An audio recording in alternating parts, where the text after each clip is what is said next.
Buletin pagi 13 Disember, anda bersama dengan saya Siti Khadijah Jaafar. Antara paparan utama. Kerjasama Proton dan Geely bakal hasilkan sebuah kereta Malaysia sejati pada masa depan. Jenazah mangsa 5 sekawan rentung selamat dikebumikan.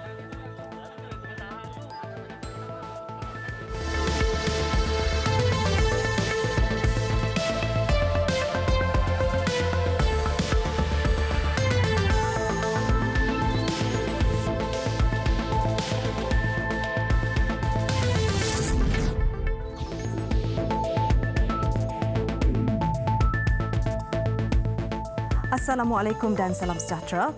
Perdana Menteri berharap kerjasama antara Proton Holdings Berhad Proton dan Zhejiang Geely Holding Group Company Limited Geely bakal menghasilkan sebuah kereta Malaysia sejati pada masa depan.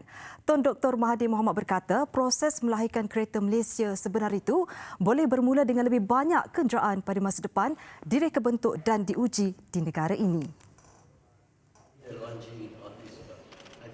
Beliau berkata sejak menjalinkan kerjasama dengan Geely, kemajuan Proton jelas terselah dan kenderaan pertama hasil daripada kerjasama itu, Proton X70 adalah antara buktinya. I'm very proud indeed that Proton over 35 years have made this tremendous progress, and I'm quite sure in future we are going to see lots more designs and models which will make Malaysia proud. And I think most of them in the future would be probably started with a design in Malaysia, going on to modeling, testing, etc., etc. And then you'll have 100% Malaysian car.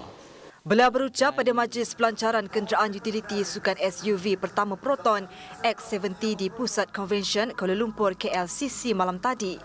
Turut hadir Menteri Perdagangan Antarabangsa dan Industri, Datuk Daryl Liking, Pengerusi Bukan Eksekutif Proton, Datuk Seri Syed Faisal Alba, Syed Ali Reza Alba dan Ketua Pegawai Eksekutif Proton Lee Chun Rong.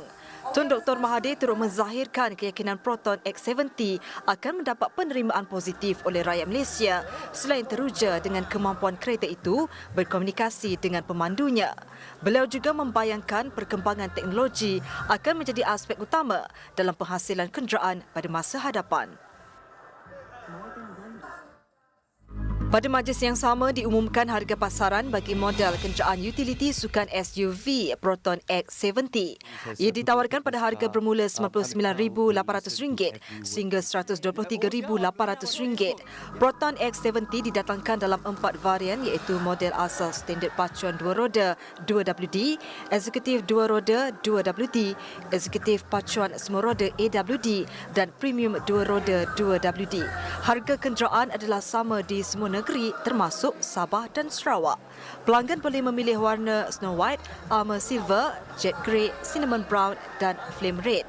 Ciri-ciri tambahan yang membolehkan Proton X70 memberi saingan kepada SUV lain ialah penggunaan kamera 360 darjah, sistem pemantauan tekanan angin tayar, kamera pandangan hadapan dan sistem bantuan pemanduan yang terdiri daripada sistem brek kecemasan automatik, amaran keluar laluan serta cruise control adaptif. Model itu juga mendapat klasifikasi kenderaan cekap tenaga EEV dan penggunaan 6 beg udara membolehkan ia mendapat pendarafan 5 bintang ASEAN NCAP. Kesemua varian X70 menggunakan enjin dan transmisi yang sama iaitu enjin petrol 4 silinder 1.8 liter turbo gasoline direct injection TGDI. Sementara itu, Perdana Menteri Tun Dr. Mahathir Mohamad mengesahkan beberapa bekas pemimpin UMNO Sabah yang keluar daripada parti itu ada bertemunya di Putrajaya minggu lalu. Pertemuan itu diadakan kerana mereka mahu menyatakan hasrat untuk meninggalkan UMNO kepadanya. Beliau berkata demikian selepas Majlis Pelancaran Proton X70 di Ibu Negara malam tadi. Ditanya mengenai wujud plot tertentu untuk menarik pemimpin UMNO meninggalkan parti itu, Tun Dr. Mahathir menafikannya dan menegaskan mereka keluar atas kehendak sendiri. Mengenai kesediaan parti komponen PH untuk menerima bekas pemimpin UMNO Sabah itu sebagai ahli, Tun Dr. Mahathir berkata ia bergantung kepada sikap serta sama ada mereka memiliki rekod melakukan kesalahan semasa pentadbiran lalu. I don't know. We'll have to see how they behave. If they are supportive and they don't do anything wrong in the past, we may accept them. Are you going to ask them to remain as independent for the time being? Well, they have to stay as independent and support the government. Semalam pengerusi UMNO Sabah Datuk Haji G. Muhammad Noor bersama 14 wakil rakyat dan 21 ketua bahagian meninggalkan parti itu dan mengisytiharkan menjadi ahli politik bebas. Pengurusan Felkra Berhad Felkra membuat laporan kepada Suruhanjaya Pencegahan Rasuah Malaysia SPRM susulan beberapa penemuan mencurigakan ketika audit syarikat berkenaan. Ketua Pegawai Eksekutif Felkra Muhammad Nazrul Izzam Mansur dalam satu kenyataan mengesahkan laporan SPRM sudah dibuat semalam berkaitan perkara itu. Katanya laporan dibuat bagi membolehkan SPRM menyiasat beberapa penemuan dalam audit pengurusan. Usaha itu bagi menjaga kepentingan umum khususnya kerajaan, peserta dan kaki tangannya. Ujarnya pengerusi Felkra Datuk Nagib Wahab ketika berucap pada hari pertama beliau memegang tanggungjawab itu mengarahkan audit pengurusan ke atas pengurusan Felkra diadakan secara menyeluruh. Pihak audit luar yang dilantik dengan kerjasama pihak audit dalaman Felkra melaksanakan semakan dan siasatan menemui beberapa penemuan yang memerlukan siasatan lebih lanjut oleh SPRM.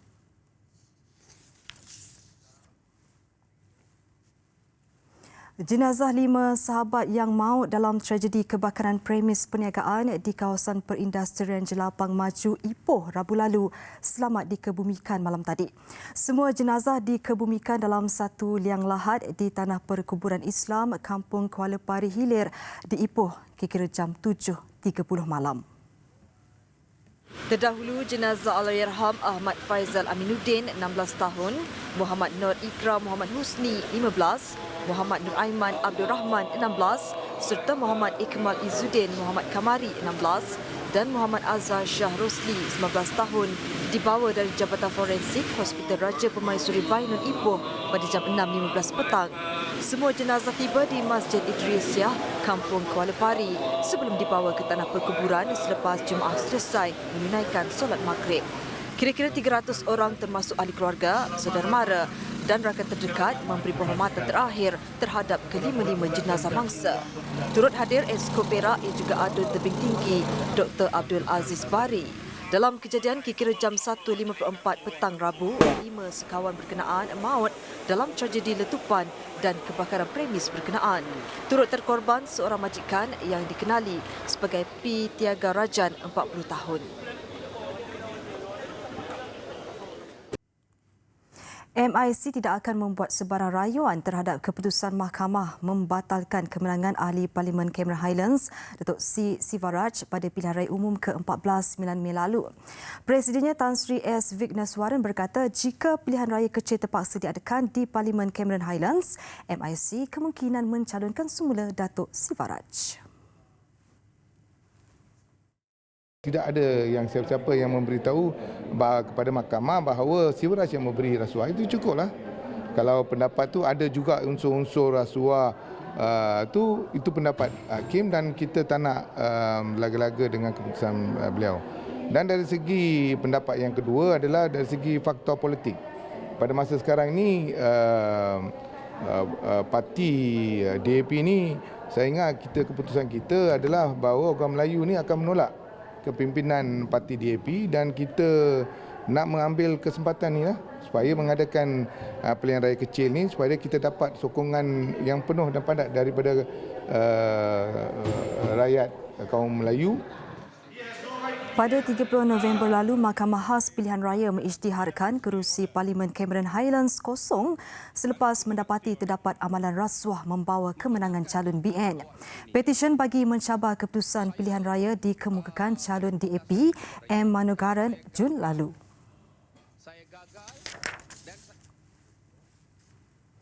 Kerajaan Negeri Johor bersetuju menjadikan keseluruhan Pulau Kukup kekal diwartakan sebagai Taman Negara Johor di bawah enakmen Perbadanan Taman Negara Johor 1989. Menteri Besar Datuk Osman Sapian berkata status pulau itu kekal sebagai Taman Negara Johor menerusi pewartaan itu. Kenyataan Datuk Osman itu dikeluarkan menerusi Facebook rasmi Sultan Johor, Sultan Ibrahim Sultan Iskandar. Turut dimuat naik sekeping gambar pertemuan Datuk Osman dan Sultan Ibrahim yang turut dihadiri Setiausaha Kerajaan Negeri Johor, Datuk Azmi Rohani. Ujarnya Perbadanan Taman Negara Johor akan bertanggungjawab dalam memelihara keaslian dan keadaan semula jadi kawasan berkenaan. 5 Disember lalu, Tuanku Ismail Sultan Ibrahim berkata, Pulau Kukup akan diubah status menjadi tanah kesultanan dan langkah tersebut supaya kawasan itu akan lebih terjaga dan dilindungi selepas statusnya diubah. Datuk Osman berkata bagi memastikan kedaulatan tanah yang strategik tersebut dilindungi, maka kerajaan negeri juga memasukkan keseluruhan kawasan pulau di Pontian itu ke dalam jadual 2 enakmen Tanah Kesultanan 1934. Ia bagi memastikan kedaulatan tanah yang strategik itu dilindungi dan terpelihara. Datuk Osman mahu semua pihak yang mengaku mendukung keluhuran perlembagaan harus menghormati kuasa-kuasa negeri yang diperuntukkan dalam Perlembagaan Persekutuan dan Undang-Undang Tubuh Negeri Johor.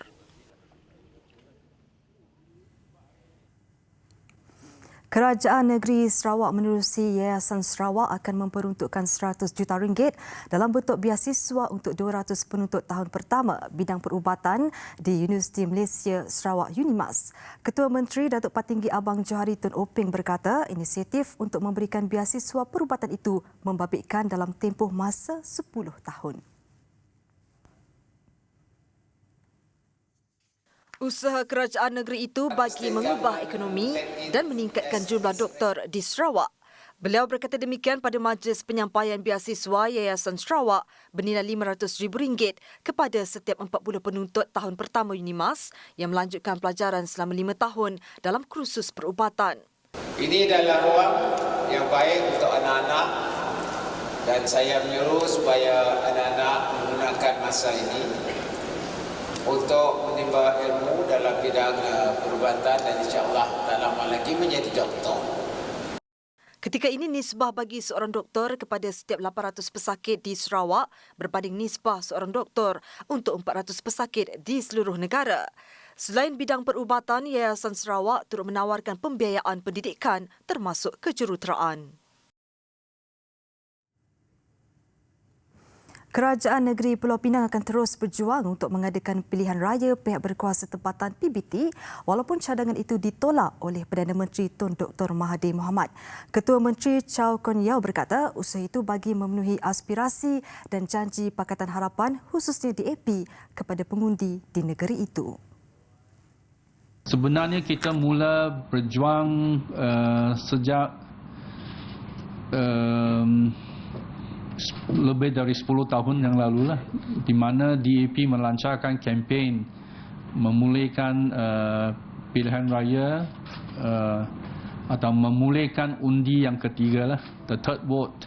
Ujarnya semua langkah yang perlu termasuk perundangan dalam usaha pelaksanaan pilihan raya PBT telah dilaksanakan sebelum ini. Ia termasuk meluluskan enakmen berkaitan pada tahun 2013. Namun petisyen itu gagal di peringkat Mahkamah Persekutuan dan Mahkamah Rayuan. Ini kerana pilihan raya PBT adalah tidak sah dan bertentangan Perlembagaan Persekutuan menerusi Akta Kerajaan Tempatan 1976. Hasrat itu hanya boleh dilaksanakan sekiranya akta berkenaan dipinda di Parlimen. Sebelum ini ketika melancarkan konvensyen pemerkasaan PBT di Putrajaya, Perdana Menteri berkata pilihan raya kerajaan tempatan tidak mungkin berlaku kerana boleh mewujudkan konflik perkauman dan perpecahan di bandar dan luar bandar. Syarikat Elegant Muse International menyediakan platform kepada kanak-kanak menonjolkan kebolehan masing-masing melalui misi pencarian dan penganugerahan bakat-bakat muda yang akan diadakan buat pertama kalinya pada tahun hadapan. Inisiatif yang dilaksanakan bersama warga BIS itu akan menggilap ikon baru yang membawa gelaran Malaysia Super Juniors Award 2019, Juniors Got Talent. Menurut penganjur, terdapat ramai bakat muda yang masih belum diketengahkan dan merugikan negara kerana mereka adalah generasi pelapis. Malah ia juga sebagai batu loncatan untuk peserta mempertingkatkan potensi dan keyakinan diri masing-masing. Because I realised Malaysia got a lot of kids that have a talent but don't have a good platform to show their talent. So now I create this platform is want to show them, show the world, show the Malaysia how how talented of Malaysia kids. So because out there is too many of something like modeling and coloring or however singing contests, but that is not enough. The platform is not enough for them. Pencarian terbabit terbuka kepada kanak-kanak melalui 2 kategori iaitu penyertaan berumur bawah 9 tahun dan penyertaan berumur dari 10 hingga 15 tahun. Nana, so ask your dad and moms to be part of us sebab this can really like build your confidence and explore yourself sebab I think Malaysian is very talented. Malaysian people is always talented, just that we don't have a place for them to show themselves. Bagi yang berminat boleh berdaftar di ticket2u.com bermula hari ini sehingga Februari tahun hadapan dan berpeluang memenangi hadiah utama berjumlah RM1 juta.